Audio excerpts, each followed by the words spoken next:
हे गाव आहे कोल्हापूर जिल्ह्यातील पन्हाळा तालुक्यातील कोलोली. कोल्हापूरपासून अवघ्या 30 किलोमीटर अंतरावर वसलेलं या गावामध्ये जिल्ह्यातील सर्व जास्त शासकीय नोकरींमध्ये काम करणारे कर्मचारी आहेत. गावाला लागूनच कासारी नदी वाहते. या नदीच्या पाण्यावर हे गाव सुजलाम सुफलाम पाहावयास मिळते. तसा या गावाचा इतिहास पाहिला तर तालुक्याच्या राजकारणामध्ये महत्वाचा केंद्रबिंदू असणारे हे गाव आहे. सध्या देशभरात दिवाळी सण मोठ्या उत्साहात सुरू असताना पाहायला मिळतो. नवीन कपडे, घराला आकाशकंदील, घरामध्ये गोडधोड फराळाचे साहित्य असे काहीच या गावामध्ये दिसून येत नाही. उलट एवढा मोठा सण दिवाळीचा असताना देखील या गावामधील नागरिक आपल्या आपल्या कामांमध्ये मग्न असण्याचे दिसून येते.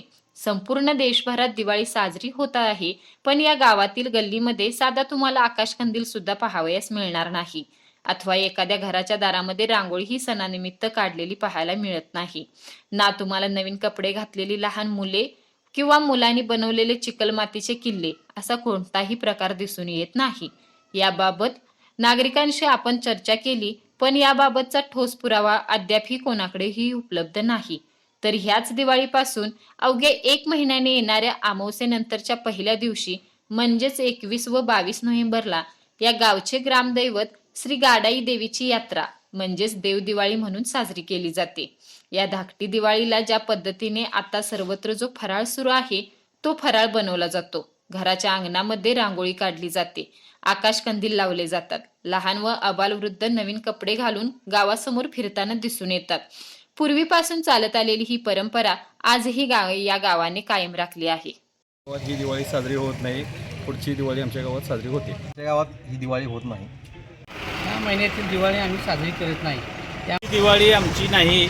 येणारी दिवाळी पुढल्या महिन्यात आमची देवदिवाळी म्हणून आम्ही करत आहे. मी प्रकाश पाटील, उपसरपंच ग्रामपंचायत कोलोली. संपूर्ण देशभर हा दीपावलीचा सण, आनंदाचा सण मोठ्या उत्साहात साजरा होत असताना आमच्या गावामध्ये मात्र गेले शतकानुशतके हा सण इथं साजरा केला जात नाही.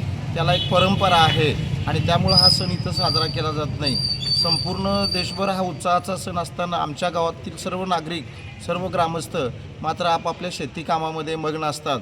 आणि याचवेळी गावोगावचे पै पाहुणे मात्र या ठिकाणी फराळाचे पदार्थ घेऊन येत असतात आणि गावातले लोक फराळाच्या पदार्थावर ताव मारून मात्र आपल्या शेतीच्या कामामध्ये मग्न असतात.